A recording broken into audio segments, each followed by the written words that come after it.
Olá, tudo bem? Começa agora o programa Ideias e Debates. Hoje nós vamos conversar sobre a segurança pública e os desafios para 2021. Para falar sobre esse assunto, eu recebo o Dr. Gustavo Mesquita Galvão Bueno, que é presidente da Associação dos Delegados de Polícia do Estado de São Paulo. Seja bem-vindo. Olá, muito obrigado pela oportunidade. Olá a todos os ouvintes, a audiência da TV Alesp. Nós que agradecemos. Também recebemos para essa conversa o doutor André Pereira, que é diretor de Relações Institucionais da ADPESP, que é também a Associação dos Delegados de Polícia do Estado de São Paulo. Seja bem-vindo. Olá, muito obrigado, Priscila, pela oportunidade. Estamos aqui à disposição para realizar esse debate. Obrigada. Bom, para começar, presidente, durante vários anos, a atuação de vocês sempre foi muito presente ali na Assembleia. Eu queria que o senhor falasse um pouquinho sobre as demandas que, então, a categoria tem, né? O que tem sido bandeira de vocês ao longo desses anos? Perfeitamente. Olha, os desafios, as demandas, as necessidades da Polícia Civil do Estado de São Paulo são muitos. Infelizmente, a Polícia Civil do Estado de São Paulo é vítima de uma política de descaso, de falhas de políticas públicas governamentais ao longo das últimas 3 décadas, né? O que gera hoje diversos problemas sistêmicos, como, por exemplo, o déficit de funcionários hoje, que ultrapassa 14 mil policiais, quase 1/3 do efetivo da Polícia Civil, equipamentos, infraestrutura precária e, sobretudo, os baixos salários, que reflete na desvalorização no ser humano policial civil, prejudica a motivação desse policial, faz com que o Estado de São Paulo perca diariamente bons policiais que partem para outros estados e outras carreiras, e isso, sem dúvida, prejudica muito a população. Então, cabe ao governo do Estado de São Paulo e também ao Poder Legislativo do Estado de São Paulo procederem, tomarem as medidas, providências, para progressivamente a gente suprir essas necessidades e fortalecer a Polícia Civil para o bem de toda a sociedade, porque a Polícia Civil do Estado de São Paulo é um patrimônio da sociedade paulista. Doutor André, queria que o senhor falasse um pouco disso também, né? É uma luta que vem há anos e vocês sempre ali conversando com os deputados, com os presidentes da Assembleia, tentando uma negociação, tentando apoio também dos parlamentares que são ali da área da segurança pública. Pois não, Priscila. O que a gente tem de mais premente nesse momento é a pauta remuneratória. Junto a ela, nós temos a necessidade de uma regulamentação de jornada de trabalho policial civil, bem como a necessidade de um plano de carreira. O Estado de São Paulo é um dos estados com um plano de carreira mais antigo e ainda dentro de um modelo remuneratório que não é mais observado no restante dos estados da federação. Para você ter uma ideia, 22 dos estados da federação já implementaram um modelo remuneratório de subsídio e São Paulo ficou para trás. Estados como Maranhão, por exemplo, fizeram isso desde 2006, 2011, outros estados seguiram fazendo esse tipo de modulação ou melhor, de aperfeiçoamento do seu modelo remuneratório e São Paulo realmente ficou para trás e isso causou também a triste realidade de que o estado mais rico da federação paga o pior salário aos seus policiais. Presidente, a associação também entregou para o governador João Dória, né, ainda falando sobre esse assunto entregando, na verdade, um acordo, né, uma proposta de estrutura para a recomposição salarial, então, da polícia. Eu queria que o senhor falasse um pouco disso. Foi entregue, então, esse documento, essa proposta, o que tem nesse documento que pode ajudar, então, no modelo remuneratório de subsídio? Olha, é importante a gente frisar que a ADPESP, a Associação dos Delegados de Polícia do Estado de São Paulo, ela é uma entidade que ela tem como fim defender os seus associados, defender os interesses da categoria dos delegados de polícia, dos policiais civis em geral, mas nós temos, sobretudo, uma consciência, uma responsabilidade com o interesse público. Então, nesse sentido, nós, quando ao reivindicarmos alguma medida, nós apontamos também as propostas, nós indicamos o caminho a se chegar naqueles objetivos que nós reivindicamos. E, nesse sentido, nós já enviamos ao governador João Dória diversas propostas. Nós temos um documento denominado 10 medidas de fortalecimento da Polícia Civil. Esse documento também já foi entregue aos parlamentares aí da Alesp e também ao governador João Dória. E também no aspecto remuneratório, nós temos um projeto que ele realiza justamente essa transição bem dita pelo doutor André, de acordo com o mandamento constitucional, essa transição do nosso sistema remuneratório para o sistema subsidial, e também promove algumas mudanças no plano de carreira, que é importante também a gente utilizar, que hoje uma grande dificuldade da Polícia Civil é a sua legislação, a sua lei orgânica, que hoje é anacrônica, é desatualizada e precisa de urgentes reformas, seja na questão da sua estrutura organizacional, seja também no plano de carreira. Hoje, infelizmente, nem todos os delegados de polícia podem sonhar em alcançar o último patamar da carreira, porque para isso é necessário, infelizmente, uma ingerência, muitas vezes, um apadrinhamento político, que é muito ruim para a instituição. Então, bom seria se todo delegado de polícia com capacidade, com projeto e com vontade pudesse atingir o último patamar da carreira, a classe especial, sem depender de apadrinhamentos políticos, né? Apenas para dar um exemplo. E também a questão do regime disciplinar, que hoje também é bastante anacrônico, tem diversas figuras disciplinares que já não se coadunam com a própria Constituição Federal de 1988. Então, tudo isso precisa ser reformado. Veja que essas medidas, elas não se referem necessariamente a incrementos salariais, não geram impacto financeiro para o governo do Estado de São Paulo. São medidas que o governo do Estado e o Poder Legislativo poderiam e deveriam adotar para fortalecer a Polícia Civil, medidas que fornecem mais prerrogativas, que blindam a Polícia Civil contra ingerências políticas externas. A Polícia Civil é uma polícia investigativa, portanto, ela tem que ter liberdade para atuar em sua plenitude, sem depender das ingerências políticas que muitas vezes buscam tolher o trabalho da Polícia Civil, né? Então, essas são medidas que visam o interesse público e que nós propomos, nós temos essas propostas aqui. Lamentavelmente, o governador João Dória, desde a sua posse, ele não nos recebe, né? Ele até hoje não nos recebeu. Isso é muito ruim, porque com isso ele deixa de conhecer, primeiro, a realidade da polícia do Estado em que comanda, porque nós, representantes de classe, que conhecemos o chão da fábrica, a realidade verdadeira dessa polícia, né? E também ele deixa de ter contato com essas propostas que seriam muito positivas para ajudá-lo a fazer da segurança pública, da Polícia Civil do Estado de São Paulo, uma vitrine para todo o Brasil. Doutor André, isso faz com que também os bons delegados, aqueles que são qualificados, que têm ali um estudo mais avançado, que tenha uma graduação mais elevada, acabem saindo do Estado de São Paulo por conta dessa falta de valorização, ou até deixe de atuar ali como delegado e vai para outras áreas? Sim, esse é um problema recorrente da Polícia Civil do Estado de São Paulo, em que o Estado investe na formação dos policiais, civis, delegados, e estes profissionais, em menos de um ano ou até antes da conclusão do período do estágio probatório de 3 anos, eles deixam a carreira e assumem cargos em outras unidades da federação, ou até mesmo retornam para os cargos que exerciam anteriormente. Nós temos casos, inclusive, colegas próximos a nós, que, por exemplo, assumiram o cargo de delegado de polícia no Estado de São Paulo e, com menos de um ano, retornaram para os seus cargos nos seus estados. O exemplo desse é um colega chamado Rafael Campanha, que retornou para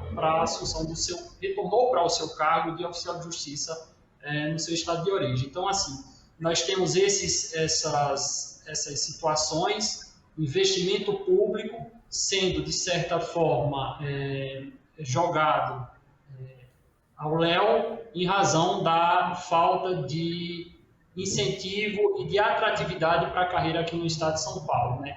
E não adianta, né, frisando bem, como pontuou o nosso presidente Dr. Gustavo Mesquita, não adianta só apresentar problemas, é necessário apontar soluções para esses problemas. E nesse sentido, nós trazemos e apresentamos projetos, embora ainda não recebidos pelo governador do estado, mas que trazem uma certa possibilidade de minimizar ou até mesmo encerrar esse tipo de problema, que é um plano de carreira baseado em critérios objetivos de promoção e que o policial ele vá se qualificar, oferecer uma mão de obra qualificada para a população, que é o que ela merece, que é o que ela precisa, e com isso eles têm a contrapartida do governo do estado, mediante um período de promoção com um tempo menor ou com maiores possibilidades de poder progredir na carreira diante desses critérios objetivos.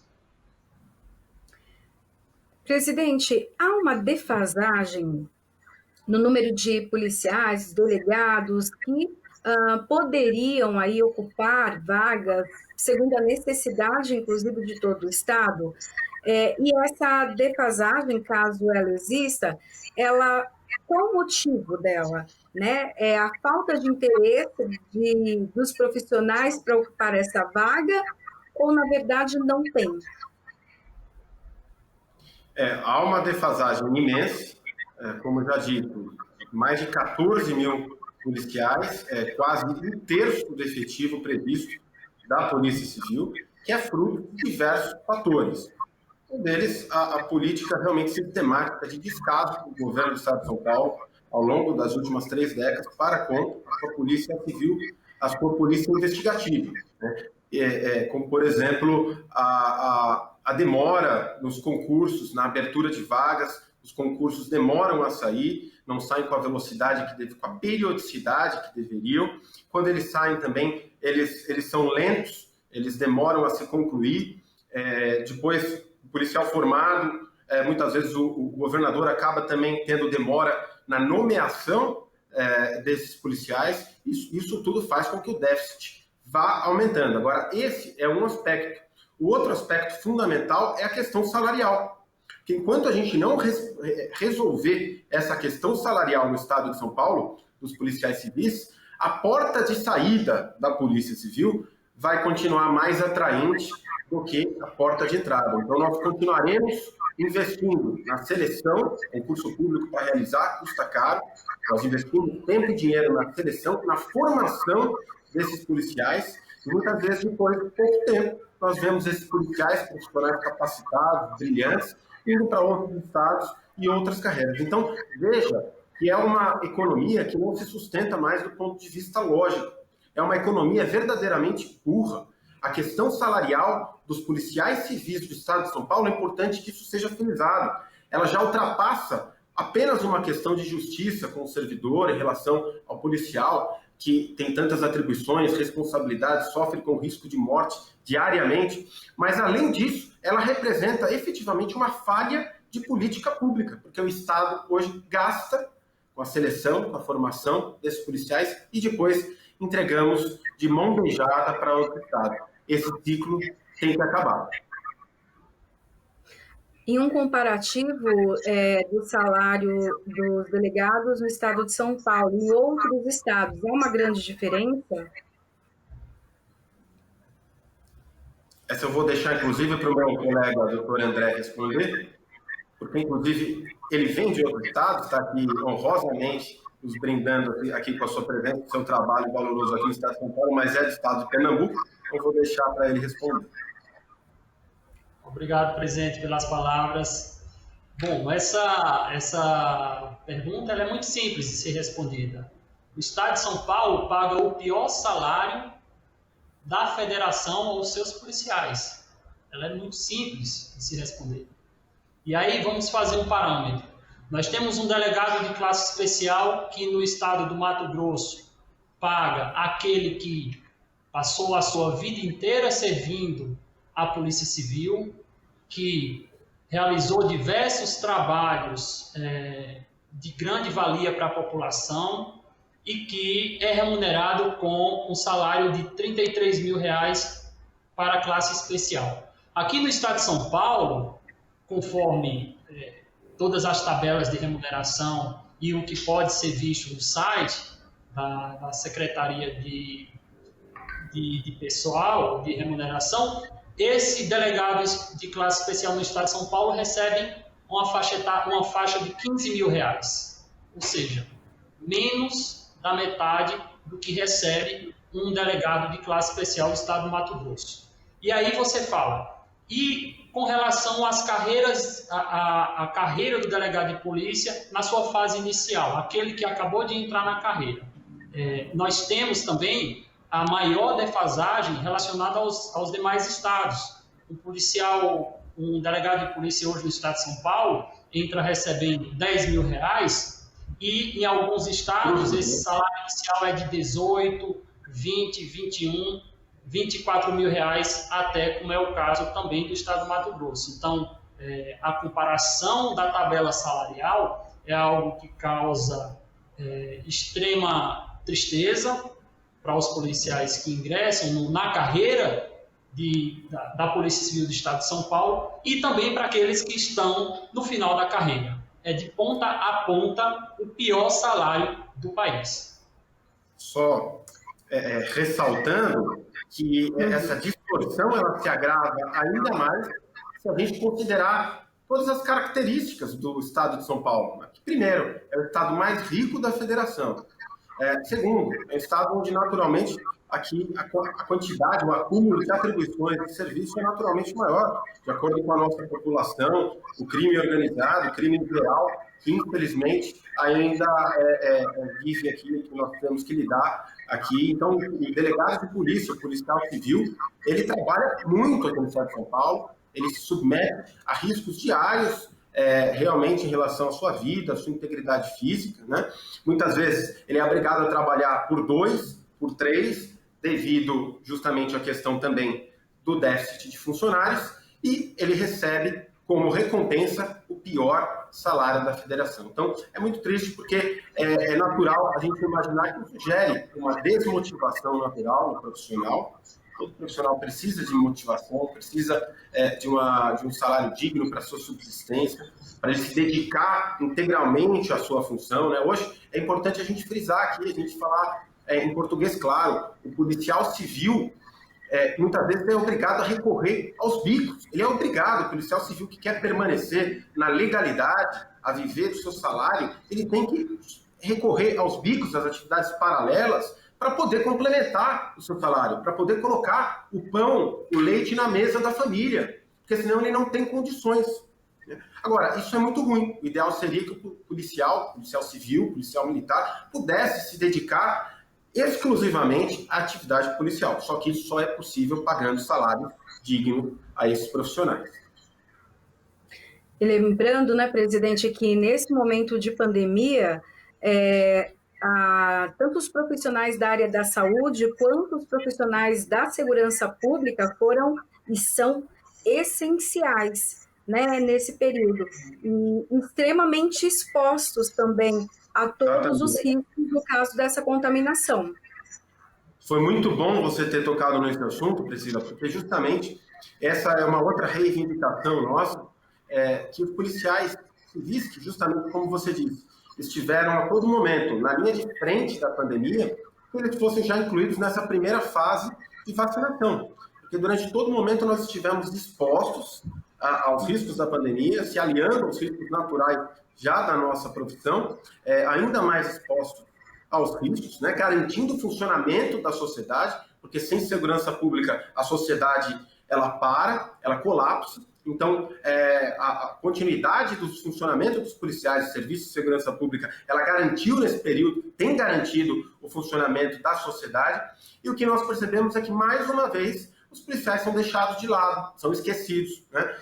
Então, assim como os profissionais da saúde, que com toda razão estão sendo agora priorizados, os que nós defendemos e temos reivindicado do governo é que os policiais, em geral, policiais civis, policiais militares, membros de todas as forças de segurança do Estado, fossem priorizados já na primeira fase de imunização, o que, infelizmente, ainda o governador não realizou. Mas nós queremos acreditar que o governador reveja essa situação e inclua os profissionais e funcionários de segurança pública na primeira fase. Eu queria falar também sobre uma visita, né, que a associação fez a Brasília. Há, então, uma postura da associação para discutir a reforma administrativa, para falar dos riscos que ela oferece ou não, aquilo que é preciso realmente haver ali uma reforma e algumas direções que realmente vão ser prejudiciais para a categoria? Sim, sem dúvida alguma, nós estamos bastante atentos e vigilantes em relação à reforma administrativa, tanto em âmbito federal como também em âmbito estadual. E, sobretudo, não só por uma questão, como você bem disse, de defesa justa da categoria, mas também por uma questão de defesa da sociedade, uma defesa da população, porque o serviço público bem prestado, ele muitas vezes é o único patrimônio daqueles que nada têm. Então, você proteger as atividades, como atividades policiais, como atividades de segurança pública, que são atividades típicas de Estado, o que quer dizer isso? São atividades que não podem ser prestadas pela iniciativa privada, né? Se, eventualmente, a polícia faltar, a população não pode recorrer, não pode realizar o seu próprio policiamento, não pode contratar um policiamento privado, porque ela é uma atividade exclusiva de Estado. Então, essas atividades, elas têm que ser preservadas de acordo com as suas características, elas não podem ser encaradas como atividades inerentes, tradicionais, características da iniciativa privada, porque ela tem características adequadas. Eu acho que a grande questão nessa parte da reforma administrativa, nesse aspecto, é a gente encarar o serviço público como uma atividade diferenciada em relação à iniciativa privada. Isso, muito diferentemente, contrariamente a importar em privilégios, nós estamos aqui defendendo, repito, o serviço público que é o patrimônio da população. Doutor André, eu queria que o senhor falasse um pouco disso, de algumas coisas que tem, então, na reforma administrativa e que trazem alerta, né? Tanto para o setor quanto para a população no geral. Bom, a reforma administrativa encaminhada pelo governo federal no ano passado, por meio de uma PEC, proposta de emenda à Constituição, ela traz algumas e diversas modificações na estrutura do serviço público do Poder Executivo. Um ponto interessante, Priscila, da reforma administrativa é que ela foi encaminhada pelo governo federal, no entanto, ela deixou de fora, na maioria dos aspectos, o Poder Executivo e o Poder Legislativo. Ou seja, a reforma administrativa, da forma como ela foi encaminhada, ela só vai atingir a estrutura do Poder Executivo.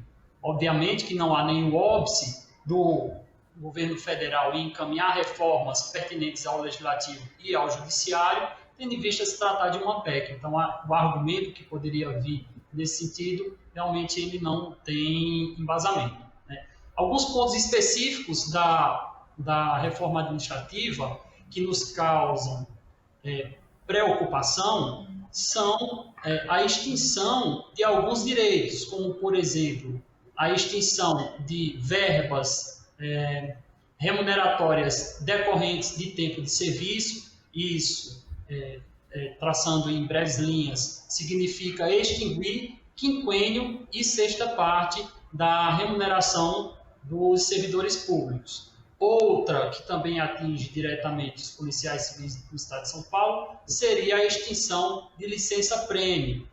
Obviamente, o governo federal traça linhas principiológicas nesse projeto encaminhado ao Poder Legislativo, em que cita que essas reformas só atingirão os servidores que entrarem daqui para frente, mas no próprio texto não existe algo muito claro relacionado a essas parcelas referentes a tempo de serviço. Isso nos causa grande preocupação, até pela forma como está redigido o projeto de emenda constitucional. Inclusive, pelas fases desse projeto de emenda, primeiro se vai para o Congresso essa PEC, proposta de emenda à Constituição, e a partir dela existirão outras fases que trarão a regulamentação dessa proposta de emenda à Constituição. E as balizas dessa regulamentação, elas não foram bem definidas nesse projeto.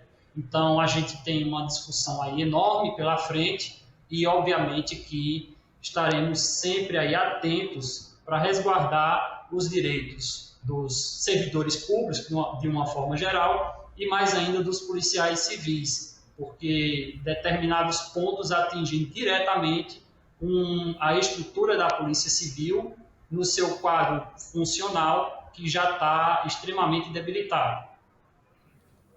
Apenas reforçando tudo isso que o doutor André muito bem falou, esses direitos que ele citou, alguns dos direitos que nós sofremos ameaça agora de perder com a reforma administrativa, na verdade, novamente, longe de serem privilégios, eles representam compensações pela natureza do trabalho policial, no caso policial civil, né? Um trabalho insalubre, onde o policial sofre risco de vida todos os dias, onde ele não tem horário fixo de trabalho, ele pode ser chamado a qualquer momento e ele tem que comparecer ao seu trabalho, atender a uma chamada, a uma necessidade da população, né? Então, para aqueles que consideram essas compensações como privilégios, eu faço o seguinte convite, que compareçam a uma delegacia de polícia e presenciem, permaneçam durante um plantão policial em uma delegacia de polícia. E eu tenho certeza que se eles sobreviverem até o final desse plantão, eles certamente irão mudar de ideia. Realmente, né? A segurança pública é algo muito importante para toda a sociedade. Infelizmente, também há um movimento, né, presidente, para tirar e desqualificar um pouco, né, o poder, a responsabilidade da polícia em relação à sociedade, né? Infelizmente, a gente vê muitas vezes um movimento de parte da sociedade, parte da classe política, no sentido de tentar demonizar os funcionários públicos como se fossem eles os grandes causadores de todos os problemas do país, né? Deixando de lado todos os verdadeiros problemas, toda a corrupção, os privilégios que estão nas mais altas castas, aí sim, do poder, de todos os poderes, do funcionalismo público, descartando as isenções milionárias, isenções fiscais, renúncias fiscais a banqueiros e a poderosos de toda espécie. Então, eu acho que isso é muito ruim para a sociedade, para a população, essa caça às bruxas que tem sido feita em relação aos funcionários públicos, que, claro, os excessos, as distorções devem ser corrigidas, ninguém aqui defende privilégio, mas toda generalização não faz bem, e isso, sem dúvida alguma, é um movimento que faz muito mal à sociedade. Repito, o serviço público bem prestado, ele é uma garantia, é um direito de todo cidadão. Para isso, ele tem que ser preservado e protegido e valorizado. Presidente, eu queria que o senhor falasse um pouco para a gente agora sobre a lei orgânica da Polícia Civil. O que ela contempla? A gente poderia estabelecer 3 eixos, né, que a lei orgânica da Polícia Civil ela discorre. Então, seria, primeiramente, a estrutura organizacional da Polícia Civil, os seus departamentos, as suas seccionais, as suas delegacias especializadas, todas as suas unidades, enfim, a organização e a estrutura da instituição Polícia Civil. O segundo aspecto seria o plano de carreira, cargos e carreiras. Definindo, então, os cargos, hoje nós temos 14 cargos, carreiras policiais civis, nós consideramos que isso também é inapropriado, nós poderíamos enxugar essas carreiras por uma série de motivos, para otimizar justamente o trabalho policial, né? E melhorar o plano de carreira, como já dito aqui, para que todo policial civil pudesse almejar chegar ao último patamar da carreira sem depender de apadrinhamentos políticos, que pudesse chegar mais rápido, né? Hoje nós temos aqui no estado de São Paulo uma polícia envelhecida. Se a gente comparar os nossos dirigentes com os dirigentes de outras polícias, de outros estados, da Polícia Federal, nós poderemos perceber isso, que nós temos aqui uma polícia envelhecida, né? O que é muito ruim, porque prejudica a oxigenação, a renovação, que em todo órgão policial é fundamental. Se a gente observar hoje o Conselho da Polícia Civil, temos ali grandes nomes, temos grandes delegados que têm muito a dar para a instituição ainda. Mas nós temos uma situação que já não se suporta mais, que é uma troca, uma mudança de cadeiras, delegados de polícia, diretores que trocam de cadeiras já há anos, há décadas, sem o menor sentido, sem a menor lógica. E isso é muito ruim para a racionalidade dos trabalhos, para a racionalidade do trabalho policial, né? Então, esse é um aspecto. E o terceiro eixo é também a questão do regime disciplinar. Nós temos figuras de infrações disciplinares hoje que são flagrantemente inconstitucionais, figuras muito abertas, né, que não respeitam a taxatividade que deve ter um tipo de infração administrativa, e isso tudo precisa ser revisto. Doutor André, uma outra reivindicação da classe é a questão da estrutura, né, e infraestrutura para se trabalhar. Então, a questão de equipamentos, questão de utilização da tecnologia. Eu queria que o senhor falasse um pouco disso, né? O que precisa ainda, o que vocês já avançaram, já conquistaram, mas o que ainda é preciso de estrutura, infraestrutura, para que vocês façam realmente um trabalho com mais qualidade e segurança? Bom, nesse ponto a gente tem realmente poucos avanços. Nós temos, na verdade, um discurso elaborado pelo governo do Estado, e esse discurso ele não se coaduna, na maioria dos casos, com a realidade. Para se ter ideia, no Estado de São Paulo, um policial civil que ingressa na carreira, ele tem que comprar o seu próprio distintivo. É isso mesmo, ele tem que comprar o seu próprio distintivo e tem que tirar do seu bolso um material de trabalho obrigatório. Isso não acontece praticamente em nenhuma outra polícia do país, e no estado de São Paulo isso acontece. Em relação a outros equipamentos como viaturas, coletes, armamento, a situação também se repete do ponto de vista de não investimento estatal nessas esferas. Se apresenta números, mas esses números não coadunam com a real necessidade enfrentada pelos policiais civis. Presidente, o que esperar, então, agora de 2021?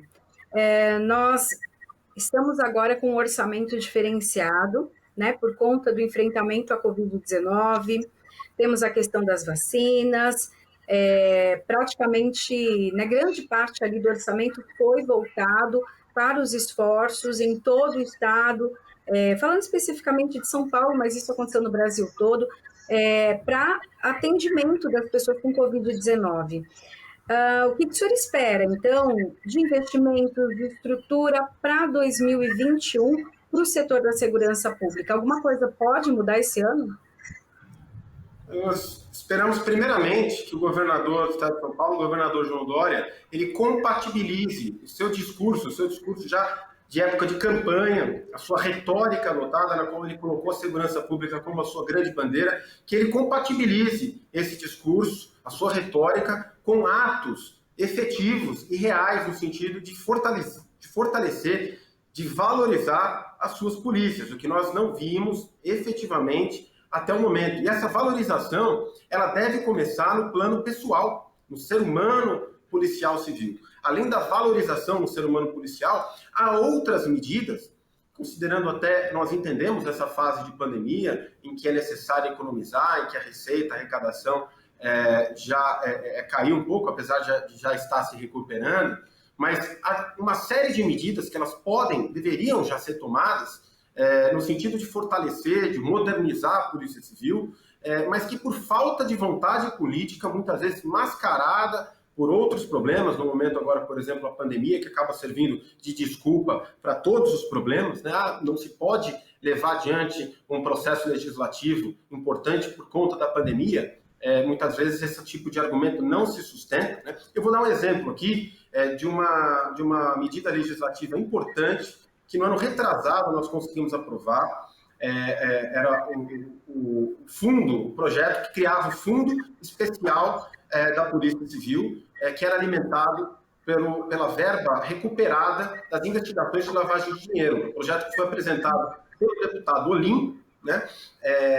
Que inclusive reproduzia uma medida legislativa já proposta em outros estados, que consistia justamente em a gente trazer aqueles valores recuperados dessas investigações de lavagem de dinheiro, recuperar esses valores que estavam no crime organizado e trazê-los de volta para a Polícia Civil. Então, veja que é uma medida que ela provoca um verdadeiro ganha-ganha. De um lado, incentiva-se a polícia a investigar mais, a produzir mais, a recuperar mais verbas, enfraquece o crime organizado, sufocando, estrangulando o crime financeiramente, que é uma das maneiras fundamentais da gente verdadeiramente combater o crime organizado, e, de outro lado, nós desoneraríamos o próprio gasto público, porque esse valor ele poderia ser aplicado na própria Polícia Civil, eliminando a necessidade de investimentos do poder executivo do governo, né? Esse projeto acabou, lamentavelmente, sendo vetado pelo governador. Nós não entendemos o motivo desse veto, mas seria importante que medidas como essa viessem novamente a ser analisadas, projetos legislativos como esse viessem a ser adotados, e porque também eles promovem um efeito muito importante, que é eliminar a dependência política da Polícia Civil, né? Hoje nós não podemos ficar dependentes, uma polícia que é de Estado, uma polícia que tem o dever de investigar quem seja, independentemente do status social ou do cargo político, se necessário até a própria classe política. Nós não podemos depender justamente dessa classe política. Então, todas as medidas tendentes a eliminar a nossa violência, a dar mais autonomia e independência para a Polícia Civil, elas são bem-vindas e necessárias. Então, nós clamamos aos parlamentares que realmente proponham projetos legislativos nesse sentido, porque eles farão muito bem para a Polícia Civil e para toda a população. Outro dia, inclusive, eu conversava com o deputado Danilo Balas, e ele comentava que, às vezes, o servidor, que ele faz uma denúncia de alguma irregularidade, de algum crime, ele acaba sendo depois julgado ou punido. Isso acontece também quando há investigação dentro do âmbito ali entre os delegados, Polícia Civil. Isso costuma acontecer, e isso acaba também inibindo, né, que casos ali de erros, de crimes sejam cometidos. Eu queria que vocês falassem um pouquinho sobre isso também dentro do ambiente que vocês vivem. Doutor André, gostaria de começar? Pois não. Com relação a faltas funcionais e também a investigação de crimes no âmbito da Polícia Civil, nós temos o órgão responsável por tal procedimento, que é a Corregedoria de Polícia. Muitas vezes, essa Corregedoria de Polícia, até pela própria fragmentação da instituição Polícia Civil como um todo, possui poucos funcionários e funcionários também com uma sobrecarga imensa de trabalho. Então, tudo é orgânico. O que falta em um lado interfere no outro. Então, a falta de funcionários, a falta de investimento na Polícia Civil acarreta também o enfraquecimento dessa instituição enquanto casa censora de procurar coibir faltas disciplinares e muitas vezes até crimes cometidos no âmbito do exercício da função. É importante lembrar que isso não é uma característica das polícias, é também de qualquer outra esfera institucional e até mesmo privada, mas que com uma corregedoria forte, estruturada, com pessoas em número suficiente para trabalhar, poderiam sim coibir determinados desvios de conduta na Polícia Civil. Então, nós percebemos que os problemas, eles são pontuados aqui, mas a esfera que essas deficiências atingem são imensas, inclusive nessa esfera de combate a desvios internos e que a Polícia Civil, como um todo, precisa ser reestruturada do ponto de vista de pessoal, ou seja, material humano, capital humano, precisa ter investimento nessa esfera, estrutura para que os policiais possam trabalhar e, no final das contas, que esses policiais estejam incentivados, motivados, principalmente, isso é um ponto que eu queria destacar, principalmente incentivados a se qualificarem, a não ficarem parados no tempo, muitas vezes tendo que trabalhar, fazer bicos e, nesse ponto, deixar de se qualificarem para apresentar um serviço ainda melhor para a sociedade e que tenha a possibilidade de ter a retribuição por isso, fazendo cursos, trazendo, protocolando na própria instituição e mostrando, eu estou me qualificando. O Estado precisa remunerar essas pessoas que buscam o melhoramento pessoal e profissional. Então, é nessa seara que a gente precisa, em muito, avançar ainda na Polícia Civil do Estado de São Paulo. Presidente. Complementando, é importante a gente dizer também que é fundamental que o policial civil, seja o delegado ou qualquer outra carreira, que ele tenha liberdade, autonomia, tranquilidade para realizar as suas investigações sem qualquer influência, sem pressões, sem coações de qualquer tipo. Por isso que é necessário, quando a gente fala da necessidade de blindar a Polícia Civil contra ingerências externas. Porque, veja, durante uma investigação qualquer, durante uma interceptação, por exemplo, o delegado de uma unidade policial territorial, por exemplo, de um distrito policial de bairro, ele pode se deparar ali numa interceptação com o envolvimento de um político do alto escalão. E ele tem que ter liberdade para realizar a investigação também em relação a esse político, se necessário. Claro, respeitadas todas as necessidades e os requisitos legais, processuais, penais. E para isso a gente precisa blindar a polícia contra ingerências externas de políticos, muitas vezes inescrupulosos, que querem fazer da Polícia Civil o seu filme. Aqui no estado de São Paulo, ainda vige na cidade, um decreto do governador João Dória, que na cidade de São Paulo, qualquer investigação policial civil que resvale em um agente público aqui do município do estado de São Paulo, essa investigação ela deve ser exclusivamente remetida e prosseguida por uma única delegacia aqui no estado de São Paulo. Nós somos contra esse tipo de decreto, porque ao invés dele fomentar essas investigações contra corruptos, contra crimes de colarinho branco, que representam um dos grandes anseios, reclamos da população, elas acabam restringindo e facilitando com que o governador possa controlar essas investigações,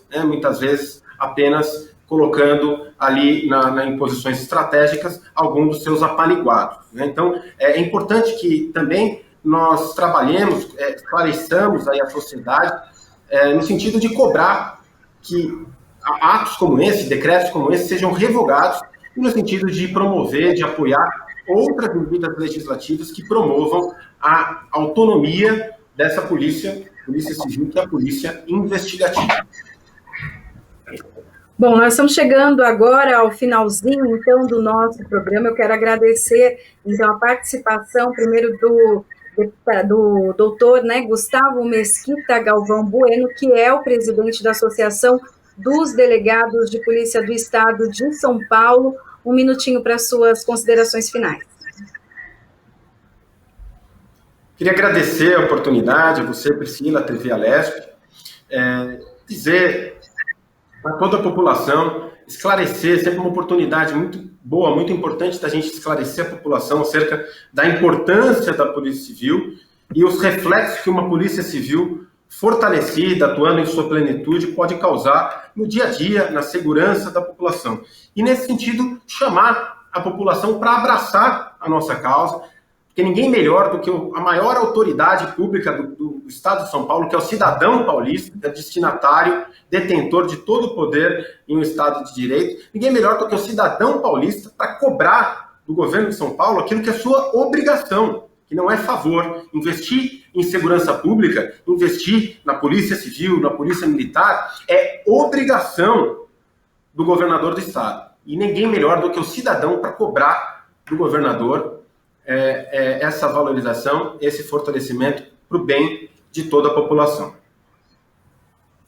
Agradeço também a participação do Dr. André Pereira, que é diretor de Relações Institucionais da ADEPESP. Suas considerações finais. Muito obrigado, Priscila, a você, a TV Alesp, pela oportunidade, pelo espaço, para que a gente venha aqui esclarecer a população a respeito das minúcias relativas à segurança pública do Estado de São Paulo e com foco na Polícia Civil. Agradeço mais uma vez a oportunidade e estamos sempre à disposição. Eu que agradeço também esse espaço sempre aberto para vocês. Bom, o programa Ideias e Debates fica por aqui. A gente se encontra na programação da Rede Alesp. Tchau, tchau.